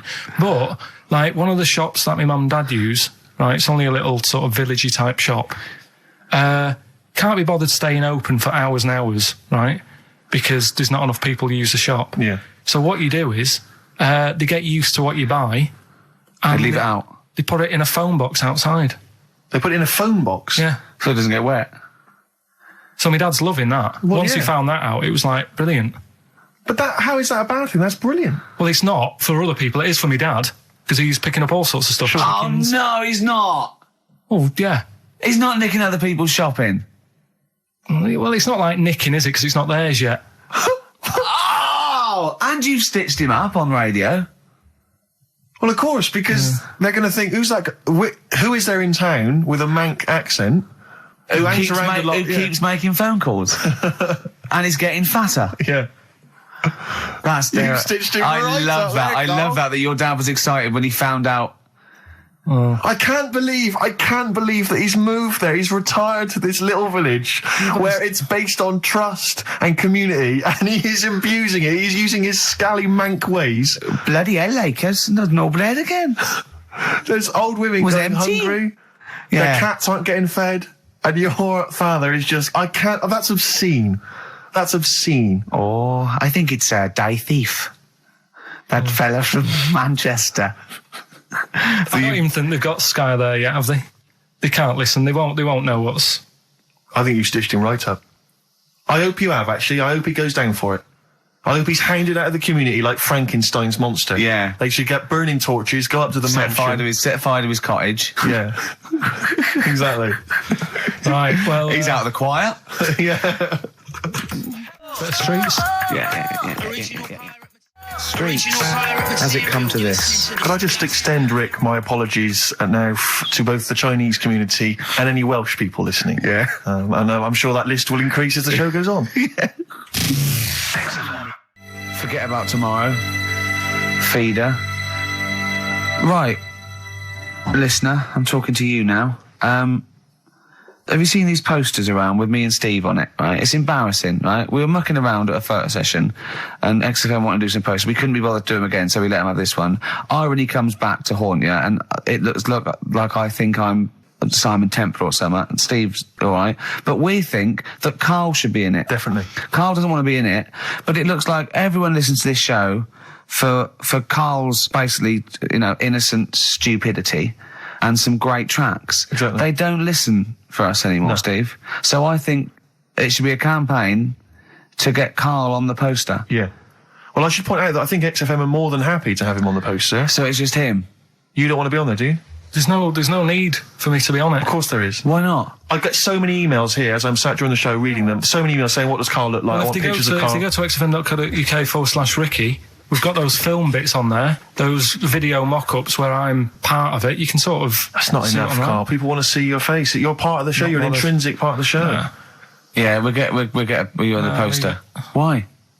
It'll be too much on a poster. They can only take in so much. What do you mean? They can only take in so much. Yeah, it's good with two people. No. It's enough. So what do groups do then?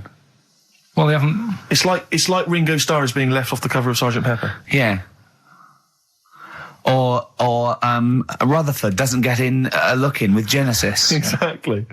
Well, Which would be outrageous. Yeah. Oh, sorry, Tony Banks, you can't be in this one. Yeah. It's just me and you will be very. You look like the Collins, so but you've got to be in there. I don't photograph that well either. You're joking. Is it because you look like a little cue ball because it just shines off the top? But a lot of people as well. You should dispel the myth. A lot of people think for some reason that you're fat. A lot of people say to me, "Is he fat?" No, but that's because I haven't got much hair, so it looks like my head's big. No, they haven't even seen you. They just think from listening to the show that you're fat. That's because you're northern. They think you just eat chips and complain about the weather. Well, complain about the south. I just think you could answer a lot of your critics. But then you see what I don't like about this world. A lot of people judge people on the way they look. Yeah. Oh, like you do. If only more people thought like that, Steve. But Karl, you judge people on the way they look. Yeah, I know. That's what I mean. But I couldn't with me, could I? Because I don't know what I look like. What? If I was listening to me on the radio, I wouldn't be able to say, "Oh, he's and slag me off and that," because I don't know what I look like, and I quite like that. Do you know what I mean? I lost. I don't know what Absolutely you're talking lost. about. Just believe me, right? I'm right on this one. It's best if you leave it. Well, we're not going to leave it. We're going to get you on the poster. Yeah. I mainly have to see myself on videotape this morning.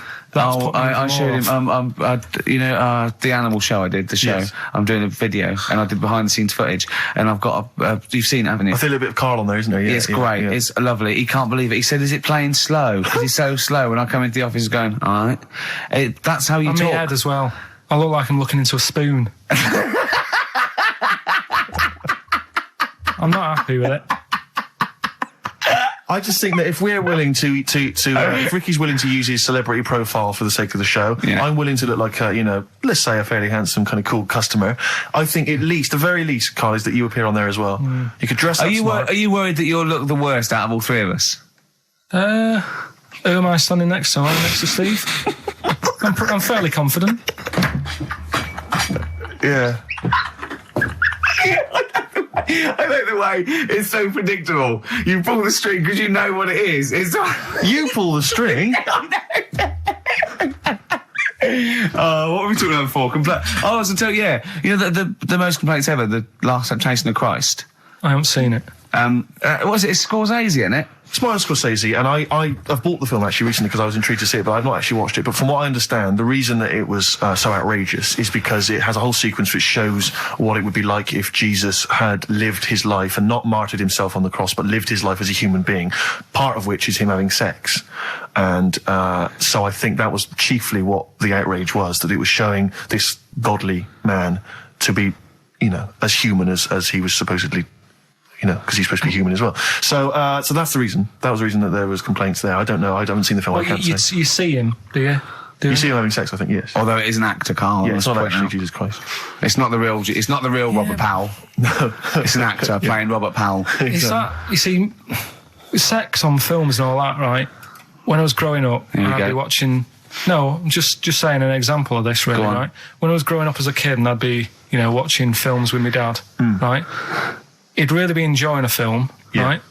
And then a sex scene would happen. Right. And he'd go... On film?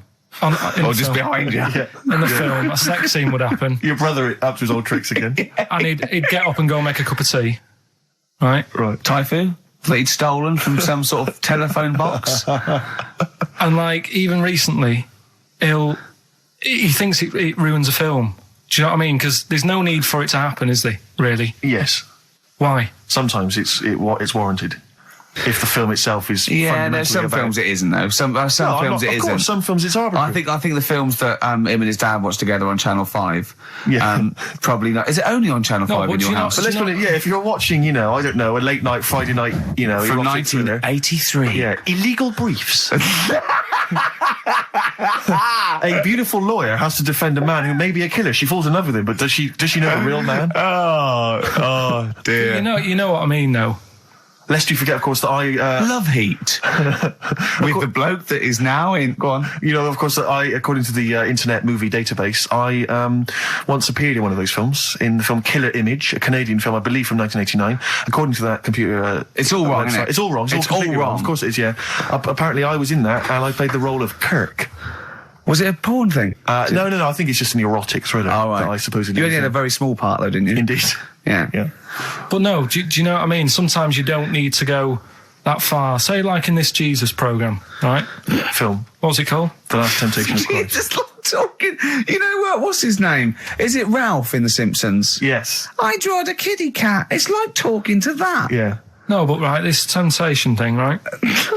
Do you know, often we don't get that many complaints on this show. We don't get very many complaints. And I think that's either because there's no listeners, or B, it's because most people agree with Karl, and that terrifies me. Or they let him off, because it's like, you can plead insanity, you can go mental and kill a few people, where they go, oh, he's a bit bad. No, but was it because, they're saying that he was having it away, or is it because you saw it? What got the complaints? The complaint was the very suggestion. It was a blasphemous thing, not the fact that you saw an actor's knob. So what about if they just cut it down a bit and you saw the little stable door closing? It wasn't the baby Jesus having sex. It was the grown man. The stable door shutting. No, but do you know what the nativity scene? Oh, that is brilliant. Then the wise men saying, I can't believe we brought myrrh, we should have brought condoms. It's like that, yeah. There's 2 for 1 offering, Boots. Yeah, I don't know what we were thinking. With frankincense. It's just that it's always awkward. Should we apologise now to the Christian church as well? So sorry, the little Chinese fellas, little Welsh fellas, and the little Christian fellas. We haven't said anything wrong. No. It's like, you see, when I was growing stable door. I love the idea that in Karl's world, he was born in a stable, just thought, I love this place. Yeah. I'm just going to stay here the rest of my days. This is good here. Oh, brilliant. But when I was watching telly with my mum and dad, I mean, it still happens now, right? My dad will sort of go, ruined. Good film ruined, right? Yeah. If some sex scene happens. But what are we talking about sex scene? Are we talking about a kissing, or are we talking about penetration and looking at the camera? Going, are you enjoying this, Pilkingtons? What are we talking about? What is sort of extreme levels are we talking about? Right, last time I was down there, right? Yeah. What was it? Meet Joe Black. Meet Joe Black. Meet Joe Black is a terrible film. Yeah. Right? There was good film. And then it's going to happen because the music comes in. Brad Pitt's keeping quiet. A woman's eyeing him up. Sure. So my mum, I love that. my mum's worked it out already, and she's going. Anything on the other side, love? She knows. She knows. It's, something's... So you can be enjoying a film and you can be an hour and 10 in, and then some spidey senses of one of them can go, should we turn it over? And the other one goes, yeah, all right. Are you sure it's not them protecting you from scenes of sex? So that what they're thinking is, what if Karl gets the idea to have sex? Yeah. That could lead to procreation. We don't want any more like him. We've got to end the line here. You sure it's not the doctor? Keep calling out going, you are keeping away from women, aren't you? He must never find out. Are you sure they're not embarrassed because they're watching a sex scene with their son? It happens every time, right? There's two things that my mum does, right? It's that, if there's sex scene on the telly, she'll go, anything on the other side, love? And the other thing she always says, if ever there's anything on the telly with Elvis in it, she goes, oh, I like him, right? And we all know, we sat there, we know what she's going to say next. Yeah. So you don't even bother saying why, right? And she goes, he likes fat, ugly people. He what? He liked fat, ugly people. He didn't always go for, like, the good-looking fans in the crowd. What Elvis did? Yeah. Right. That was always the thing. And I'm sorry. No, hold on. I don't know what we're doing now with our lives, Steve. Wait a minute. Right. So your mum says two things, right? She either says... Is there anything else on the other side? Or, I like Elvis. There's a pause because you know what she's going to say next. She says, he liked fat, ugly people. How often does this occur? Well, because they've got, like, Sky, there's a lot of those channels on. They're like the music channels. So Elvis always comes on. There's either an Elvis film, there's, like, a classic hit by him on... And she'll go, I like Elvis, he likes fat, ugly people. And what do you mean he liked fat, ugly people? Is she a fat, ugly person? Because there's that special Vegas show, isn't there, where he's dancing about, right? And he's got loads of scarves around his neck. Towels. Yeah. And, like, he always hands them down to the fat, ugly ones. Right. And I always say it's because they're the fat, they've got a sweaty face because they can't, you know what I mean? I don't know what world they live in. I don't know how we've got onto this subject. What sort of world are you got when you're watching his face? And what do you mean fat, ugly ones? You mean they're in the front, they're sweating a lot because they're a bit chubby? So she thinks, is giving them a towel because it's he's really going, wipe your face, you're putting me off, you fat cow. Stop sweating near me. There's another one. What? So, hairy Chinese kids. Yeah. Jesus. We haven't slagged off hairy Chinese kids. We slagged off Chinese... We didn't slag anyone off. We just said they really haven't got a town as such, and they wear shoes. What do we say? Yeah, little wooden shoes. And what did the... I just don't know how we got onto Elvis and big, fat, ugly women. I don't know I don't know how we sidestepped from the Last Temptation of Christ. Did you see that Fat Girls and Feeders programme? Go on a minute. Eh? What's Tom Petty first? Oh, brilliant. It's a great song. Breakdown. How many Tom other Petty. radio shows have talked about Last Temptation of Christ, Chinatown, fat, ugly women? More than 60 minutes. Exactly. Incredible. Sony Award winning. During breaks, Painkiller on XFM 104.9. Ricky Gervais with me, Steve Merchant and Karl Pilkington. I should point out now, Rick, that the general consensus from the listeners is that Karl should definitely be on the poster. But I know obviously. that. I know. There's an interesting email. Of course here. they should. They're it just right. says, I love to see Karl on the poster, especially as I'm watching him on the webcam today, and wearing that shirt, doesn't he look like Charlie Brown? He looks just like Charlie Brown from the Peanuts cartoons. Oh my God. That's it. From now on, if anyone ever asks me what he Karl does looks look like Charlie Brown. Oh, it's like great him. because Charlie Brown has got that thing. You've got less features than Morph. It's just a round head and there's human aspects. It's just the bare minimum. When I draw a cartoon of him, it's so easy. Yeah. The thing is, right, if I go on the poster, this is what I'm worried about. Where do you go from there? What do you mean? Well, it's difficult, isn't it? Do you know, like before, you were talking about the complaint that a TV channel got about some fella putting bacon? Yeah? Yeah. That was me. Yeah. Yeah, you were talking about a fella I didn't put the bacon on, but yeah, I was talking about it and it got a complaint, yeah. Right. Now, he had to do that to get a kick. Yeah? Yeah. Where do you go from there? And it's the same for me on a poster. Once they've seen me... Yeah. And we get sued by the estate of Charles M. Schultz for using without copyright his most popular creation. Oh, it's just that if people don't know, it keeps them interested.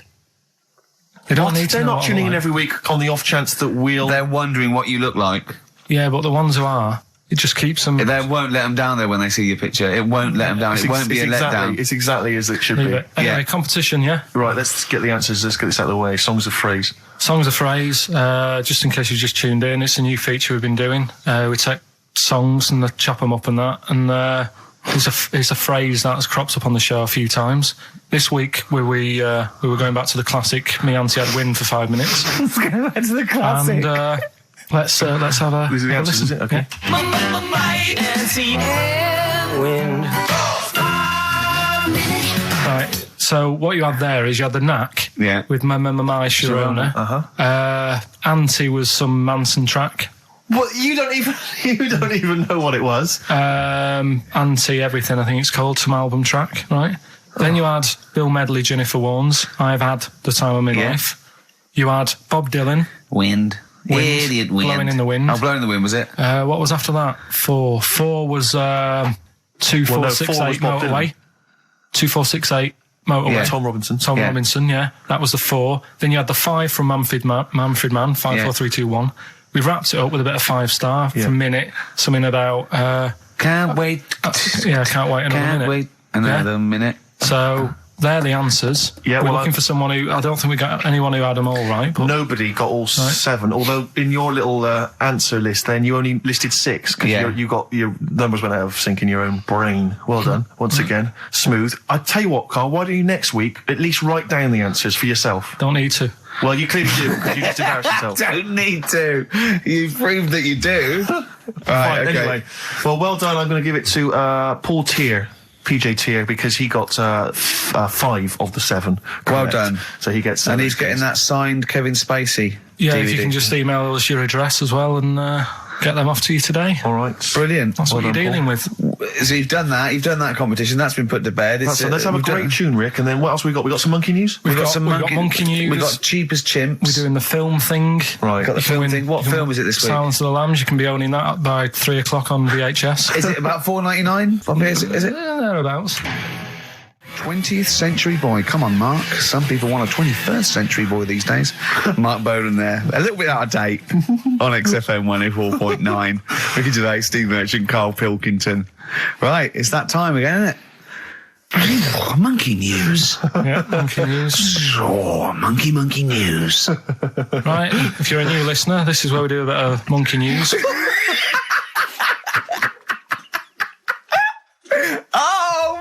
Giving his chance on a news programme, like News Night Review or News at 10, over to Karl Pilkington. Yeah, all right. This monkey's gone mad again. Go on. Right, we've done quite a lot of good stuff. The one that sort of kicked up most of the fuss was probably Ollie the monkey. I love the fact that they're all monkeys. He's a chimpanzee. Wow. Right. It's an ape. Well, today, right, we're looking at one that's it's called Coco. Oh yeah, the sign language one. Well, what I've read about him is he speaks, right? Oh, God. Highly educated. Yeah. Photographer. Carl! Right? I love the fact that when he gets a gifted ape, he has to look up to him. He realises that he is superior. I love that. Right. Oh. And he also likes going on computer chat rooms. I can't take this anymore, Steve. I'm going to be sick. Oh, God. Right, that's pretty amazing. You know, if an infinite number of monkeys are in an infinite number of chat rooms, they'll eventually type, which is your favourite episode of Buffy the Vampire Slayer? Exactly, yeah. Karl Pilkington, you're an idiot. But the thing is, right, you're saying about the infinite thing again, about monkeys, if you put them in a room with a typewriter, they'll come up with Shakespeare. Yeah. I'd sort of agree with that, right? With monkeys who can't do other stuff, but this one I reckon's going to be busy taking pictures and stuff. Yeah. I think monkeys that are boring. Is there a boring monkey? Would you ever have a chimp and you'd go, Suzanne would go, I've got your birthday present. And it's a chimp fella. He's about a sort of like a middle-aged chimp. No, I'd love it. I'm talking Would you ever go, I'll tell you what, Suzanne, that one's boring. No, but I bet the monkey would get bored, I mean. Do you know what I mean? The monkey would be bored. I'd be loving it. I'd love to have a little monkey, right? But what I'm saying is... You really would, wouldn't you? Yeah. You'd buy him a camera, he'd be happy again, wouldn't he? Well, yeah, but that's just it. You wouldn't get him... It's like... If you can do other stuff, you don't want to do the boring stuff. Forget the typing. Forget the monkey's typing. Talk about this monkey that's a photographer. No, but we are in a way. I'm just saying that would be happier monkeys that have got nothing else to do, if they can't take pictures and that, and they can't go on chat rooms, They're happy to sit in a room typing away for infinity, yeah. Do you know what I mean? But he's got maybe a little exhibition to put on. Do you think... Do you know that most chimps and apes and monkeys still actually just live in trees? These are in laboratories and zoos and things. You know that's not the norm. These monkeys walking around sort of chatting and riding bikes. Yeah. You know, that's not natural. Exactly. No, I know, but if you left a bike in the jungle and then came back a few years later, there wouldn't be monkeys riding around on it and a book. If you left a bike with a book in the basket, right, and you went away for 10 years and you came back, there wouldn't be a whole new transport system and schools. No. They'd eat it. They'd throw it round and eat it. All right, then, so what you're saying is you can't... You see, what I think is, right, and don't take this the wrong way in that, right, Stephen Hawking... Yes. Right? Now, he had a bad illness. Now, I wonder if he'd be... I wonder if he'd be as bright as he is if he didn't have that. Right. Because he's had time to sit down, he's like, well, what can I do? Yeah. I've gone give him a book. And he read it. I like that. Give us another one. Yes. He's got a lot of time on his hands. Yes. Now, what I'm saying is monkeys... Right. This one here, Coco, which I think was a gorilla... Right. Right? That wouldn't have been happy on a little keyboard, just doing that all day, because it'd be going, well, I could be out taking pictures. Sure. Play a record! Yeah. Do you know what I mean? Play a record! Yeah. Done. You're an idiot! There it was. There's the catchphrase. Once more. He is! He's an idiot! Sure. Athlete, El Salvador, on XFM 104.9. I'm Ricky Gervais. With me, the amazing... Steve Merchant and the incredible Karl Pilkington. All right? Right, we've done that. Monkey news. Right, straight. Let's hit them dead. Let's go straight with cheap as chimps, Karl. Right, well, this will probably finish today, to be honest. Oh, right? Because what if we looked at it, cheap as chimps, we found out that... They eat one banana. Next, go on, do this one. One banana a day and that. Yeah, that's right, it, brilliant. So what... It was a long-running feature, go on. Sorry, can I just ask again, what are the rules with cheapest chimps? It's just, if you wanted a chimp, how much would it sort of cost you? Brilliant. Title come first? So, yeah, as always, that's the way they do it, right? Cheap as chimps. I thought I'll go online and see, if I could buy one. Mm-hmm. How much do you reckon? £6,000. To buy a chimp? Yeah. Oh, no, ridiculous amount. What? Where can you buy them from? What sources? You shouldn't be able to buy them. eBay. What do you mean, buy a chimp? From who? There was this website that was selling stuff. What you could actually... What are you talking about? Right, here we go then, right? I looked at it. Here's some of the other animals that were on there. No, wait a minute. What, are these poachers? I don't know. What, the zoos that got bored with them? Where can you buy a chimp? I don't want to give it a plug. Right, some go on website, then. right? So what are the other animals available? Right, well, that'll give you some prices with the other animals, and you can try and work out if it's cheap as chimps, right? So, right, a camel. What do you reckon? £25,000. Right, $8,000 for a camel, right? Sloth? 40 quid. $3,000. Right. Last one, Bengal tiger. Oh, that's got to be pricey. $12,000. $1,800. What? Yeah. Karl, this is an awful website. That can't be true, mate. Right, That's so awful. a chimp. Well, $5,000. I'm going to go with $1,000. $55,000. What? Yeah. That doesn't make sense. It's mad, isn't it? Yeah. So, But I don't know what to say because this is rubbish anyway. What website can you buy? Okay, get me a tiger. Here's £1,000. Get me a tiger. well, I don't know You're an idiot. if postage and packages and... Sorry, so where does the cheapest chimps element come in? Well, that's sort Aren't of you supposed to rounds it up. shout, it's cheapest chimps at the end? Well, it isn't. That's why I want to finish the feature. I don't know what is the cheapest chimps? This is amazing. This is amazing broadcasting. So, We're up for a Sony Award, aren't we? I hope they're listening because it's ours. Yeah. With features like cheap as chimps, it's ending because they're not. It's in the bag. And do you remember? Here's Athlete. Can't stop the Red Hot Chili Peppers. Well, I've got news for you boys. I don't want to stop you. I love your funk rock fusion. Word of warning, no nudity. Repeat, no nudity at this gig. I do it like you. I think you should host a whole show like that. It's lovely. So, have you ever done any like DJ, like proper DJ, like in a pub or a club? Because I know Karl had his own. I had my own disco when I was a kid. Yeah, not proper. I had a gig once when I had to. It was 2 nights a week in the local pub. Just the 2 decks. That was in a suitcase. You know, those sort of all-in-one thing. And they just wanted the same records. They wanted Rod Stewart, Baby Jane. They wanted about 11:15 when they were all drunk. They wanted Don McLean's American Pie, which they all sang along to. Yeah. Uptown Girl they liked. Right. But yeah, I didn't used to do the talking. Did you do the patter? No, I couldn't. I just don't understand it. I just love those wedding sort of DJs that they have to give you extra information. They can't just play a song. They have to say things like, "Ooh, all the way back there in the Commodore's easy." It's sort of like they have to tell you something. Who's listening? They're just going to play the next record. It's a wedding. Yeah. It's like there's like the controller of a local radio station listening. He just happens to be at the wedding, thinking, "Hang on, hold on, he's played a record, but he's got extra information." Well, they should do useful things at a wedding. Like, will the overweight aunt in the purple dress please now take the floor with little unfortunate kid and let him hop around?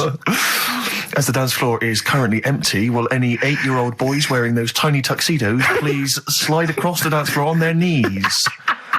Until they are taken home and put to bed early. I went to one once. And the bloke who'd hired it went to the DJ, and this DJ that had come with this sort of party wanted a 70s disco, and he looked like Woody Allen, right? And I was sure he used to be a gentleman's outfitters, like, and he said, "Oh, I wanted a 70s disco," and he went, "Well, I've got Bicycle Race by Queen lined up, I've got ELO, and I've got Cliff We Don't Talk Anymore." So, and he went, "Well, I went sort of more disco." He went, "I don't really want to blow all my Earth, Wind and Fire before 10. But it's like all planned. There are rules. Will the 17-year-old girl who's dressed like Avril Lavigne please tap loudly because I still haven't played anything by Linkin Park? Will the 45-year-old woman recently divorced please cry now? Yeah, please cry now. Please cry now because it's clear you're never going to find another man. Because you used to be a DJ, didn't you? Because there is a sort of rule. Definitely, I remember there was like, what I learned was that there are certain tunes you just do not play early on. Oh, What a Night, for instance. Dun, dun, dun, yeah. People, you never play that before like 11. You want that last hour before they've got to go home to be non-stop dancing. When would you pop on Dancing Queen? Interesting, thanks for that. Is there a buffet being served? Yes. Yeah, well, definitely post-buffet. I remember there was great days. I was reminded this recently by ITV's Reborn in the USA. There was a great time where you could come out of the buffet or any kind of speech with a bit of Gina G.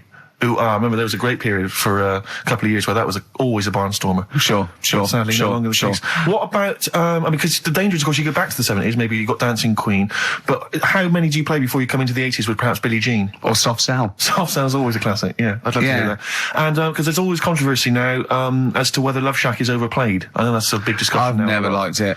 I just will any 35-year-old men please now dance ironically to Bombastic in the vain hope that someone would actually find them attractive. Love Shack? Oh no, never liked Come it. on, Eileen? I never. Yeah, all right. I just never liked any records that with a hint of novelty about them. They are popular though. They're floor fillers. I hate them. You haven't done DJing, have you? Exactly. What do you mean? Singing on the other side of your face. Have you? Yeah. Have you? Yeah. You didn't play Dexter's Midnight Runners? Probably. Yeah. Yeah, I mean, I didn't plan it out that much when I did it. It was like, I knew I had the tights and cigars to give away. Which he stole from his parents' bedroom beforehand. Yeah. Why were you giving away stuff at a disco anyway? Why are you just playing records? Because people liked it, didn't they? If it wasn't... It hasn't changed. We're doing this. We talk rubbish, we play records, and we give away crap that we found. Yeah. It hasn't changed, does it? And, so I had some good times. I mean, for people who haven't been listening all the time, it was called Pilky's Making Music. Yeah, it was like Pilkington, and my mate was called something Making, and the music was what we played, right? And I had some cards made, had some nice blue glossy cards made, but they were quite expensive. Yeah. So I used to hand them out, and then they'd say cheers for that, and say, no, write it down, write the number down, I want that back. Yeah. Brilliant. Because they were quite pricey. Yeah, right? yeah. Classy done. businessman there. Made, I think Richard Branson used to do that. I think so, yeah. saved a bit of money, because my dad made some lights, Sonny. He just like... He said he made them, he found them in a telephone box. People were making phone calls in the dark around the neighbourhood. Exactly. It was just white bulbs in like a box, and like my mate making, he used to just flick them on and off, like the thing. And then they'd be in time with the music and that. And perfect. Well, you had to sit there and flick the lights on I and love off. that. We got our sound to light system. What's his name? Colin. Yeah. Brilliant. right, so Did you ever rent him out? Right, well, we never had any disasters, right? But my mate did one, right? And I don't know if it's that funny, really, but I'll tell you anyway, right? He was doing this gig, and it was probably one of the biggest gigs, right, that he ever had. Must have been a couple of hundred people there. Yeah. And in like a big sort of warehouse thing. Anyway, for some reason, there was some problem with a big speaker that fell, right? So the police turn up and stuff. Right. And they try to control the night, and they're going, can everyone sit down? We try to control it. Can you sit down? So anyway, you get a few like little groups of people sitting down on the floor, and people were still stood up, and the police were saying, look, you know, we're going to cancel this whole night if you don't all sit down. And more and more people are sort of sitting down. It's going on for about 20 odd minutes, right? Will you please sit down? And it gets to this point when there's just one lad stood up in the middle. And he's going, look, you're ruining it for everyone. Will you sit down? And it goes quiet for a bit, and someone's muttering something. And he goes, the lad standing up has got calipers on his legs. Can we have a round of applause for the kid? Who said that? It was this lad who was doing the DJ. He was the DJ. So, like, the police and everything were saying, well, you sit down, you're ruining it for everyone else. Dear. You know, the quick way to sort that out would have been to play James. Or sit down. Yeah. But most of mine I had good nights. Yeah. Always got rebooked and stuff. And I had a bunch of Venture Scouts went mental once, had a food fight. What are you playing to Venture Scouts for? Well, we got booked by everyone, Rick. We started with weddings and local, things, but we soon went up. At one point we played a massive gig in a big tent in the middle of nowhere for some scouts, and they absolutely loved us. Rage Against the Machine. Oh, they couldn't believe their luck. Do you know when they say weddings and bar mitzvahs? Do they get a lot of discos playing bar mitzvahs? Is that a big? I don't know. So. What happens at a bar mitzvah? Well, I've not never been to a bar mitzvah. Could someone phone in if you've had a little bar mitzvah?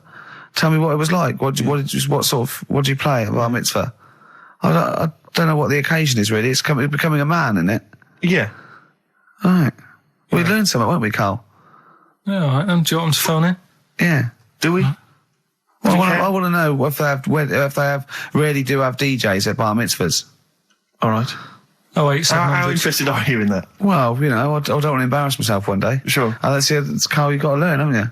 I'll tell you what, have we got time for the film thing as well? Yeah, play the film thing now. No. Let's play a tune. Let's play a great tune. Oh, I can't believe my luck. Bit of Cure? Yeah. Forest. The Cure on XFM 104.9. Wow. Brilliant. Someone called in, she's been to a bar mitzvah, and they do have apparently a crap disco. And apparently, what happens? Well, Karl asked her what happens. She said, you just sit around and see the kid who's getting bar mitzvah, or the man now, get given loads of money. Right.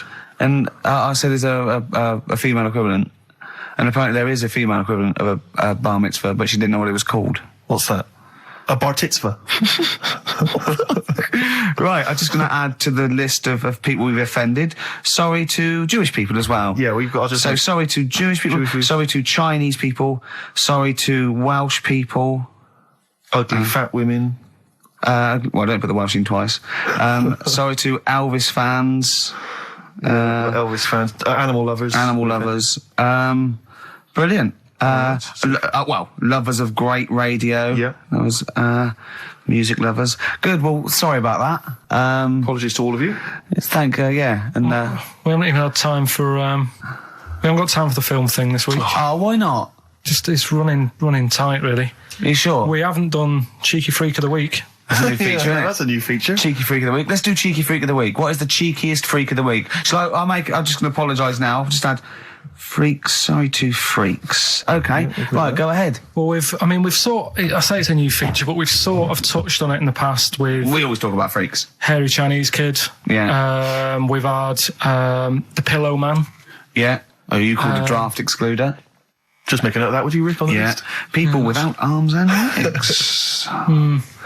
But at least, you see, the Pillow Man, what do you picture? Because I was saying to Ricky in the week, right, I'm a great fan of the Elephant Man. That's his, do you know that's his favourite freak? Oh, the of all Elephant the Man. freaks, that's Do it. you know why he said, He said, because you get what you pay for. When someone says the Elephant Man, you get what it says on the tin. Right. You know you're going to get it. Yeah. Do you imagine, Steve, if you had a mate and you said, where are you going? He said, I'm going to go see my mate. And you go, which mate? And he said, the Elephant Man. Yeah. Straight away, you haven't even met him, but you know what he's going to look like. Yes. Right? That's what I like about that. Hairy Chinese kid. Yeah, you know what you're going to Pillow Man. Yeah. get. Not so good. What does that mean? It could be one of those big fat things on that show, couldn't it? A big pillow, like a... Yeah. You know, they had that big thing about the fat people and feeders. They were getting up to like 60 stone and that big one. And there's a thing called fat admirers that just fancy fat women, right? And You writing that down? yeah, sorry, and they had blow up versions. It looked like a bouncy castle. Wow. Yeah, Really? yeah. You'd be knackered when you blew that up. Yeah, You just wouldn't want to go exactly. forget it. Yeah.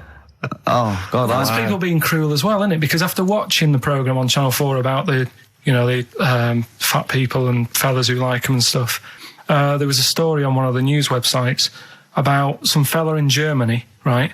He was a big fella, must have been about 50 stone, and he fell over, right?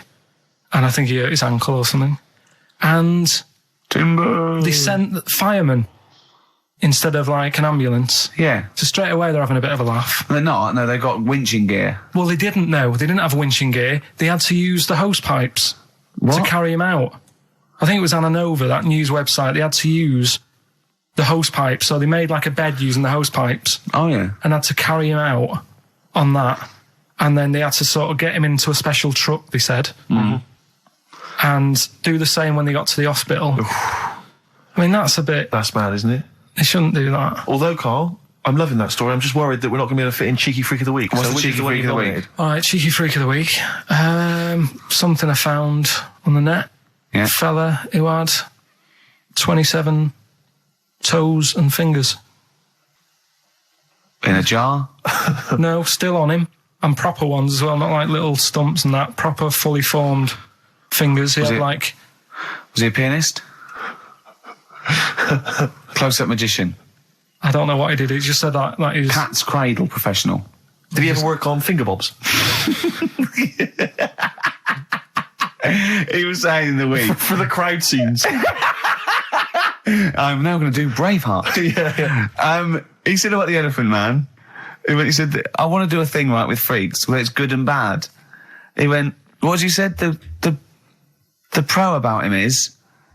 What about the fella with loads of fingers, or...? No, the Elephant Man. Well, he... He said the bad thing is he stretches his jumpers. When he puts them on. Yeah. And what's the good thing? Sort of... He never gets up and goes, oh, my hair's a bit of a mess today. No. He's always having another bad face day. I don't to complain about this head and shoulders. You're taking the piss. Yeah. Oh, dear. So that's freaky. Didn't you see an elephant woman in Manchester? Yeah, leave that. What do you mean, leave it? No, because it is sad. I know it's sad, but I mean, I don't know what my next sentence is. No, people always That think... should be the end. I don't need to say anymore. People will know what she looks like. It's a good name for her. Did she like buns? Oh dear. It was when my dad was a taxi driver and he used to sit in the front. Yeah. And she used to get a lot of taxis. Yeah. And And he only charged you half price, didn't he? He was a good guy. well, the bad thing is as well with people like that, you don't want to offend them because they never forget.